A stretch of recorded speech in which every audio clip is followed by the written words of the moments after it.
Hello, എൻ്റെ delivery due date എന്ന് പറയുന്നത് ഏപ്രിൽ 6 ആയിരുന്നു. അപ്പോൾ നമ്മൾ ഹോസ്പിറ്റലിലോട്ടൊക്കെ പോയി. അപ്പം അവിടെ നിന്ന് ഡോക്ടർ കൺസൾട്ടേഷനും കാര്യങ്ങളൊക്കെ സ്കാനിങ്ങൊക്കെ കഴിഞ്ഞപ്പോൾ അഡ്മിറ്റ് ചെയ്തിട്ടുണ്ടായിരുന്നു കേട്ടോ. അഡ്മിറ്റ് ചെയ്യണമെന്ന് പറഞ്ഞിട്ട് നമ്മൾ ലേബർ റൂമിലേക്കാണ് ഡയറക്റ്റ് അഡ്മിറ്റ് ചെയ്തത്. അപ്പോൾ ഈവനിങ് ആയപ്പോൾ വേദന ഇല്ലാത്തതുകൊണ്ട് തന്നെ നമ്മൾ റൂമിലേക്ക് ഷിഫ്റ്റ് ചെയ്തു. പിന്നെ അപ്പം മോളും ഇക്കൊക്കെ കാണാൻ വന്നിട്ടുണ്ടായിരുന്നു. പിന്നെ അവർ രാത്രി ഒരു 10-11 മണിയായപ്പോഴത്തേക്ക് അവർ തിരിച്ചു പോയി. പിന്നെ ഉമ്മയാണ് എൻ്റെ കൂടെ ഉണ്ടായത്. പിന്നെ അതിൻ്റെ ഇടയ്ക്ക് കുട്ടിയുടെ അനക്കം കാര്യങ്ങളൊക്കെ നോക്കുന്നുണ്ടായിരുന്നു.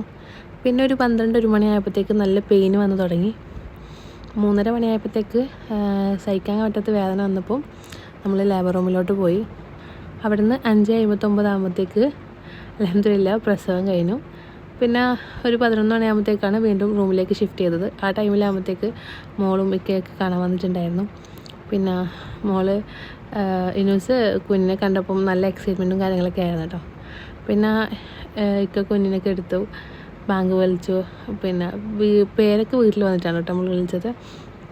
അപ്പം അങ്ങനെ അതൊക്കെ കഴിഞ്ഞു. അൽഹംദുലില്ലാ എല്ലാം റാഹത്തിൽ കഴിഞ്ഞു. അപ്പം അത്രയും ഇന്നത്തെ വീഡിയോ എന്ന് പറയുന്നത്. ഇഷ്ടപ്പെട്ടെങ്കിൽ ലൈക്ക് ചെയ്യുക, ഫോളോ ചെയ്യാനും മറക്കരുത്. ബൈ.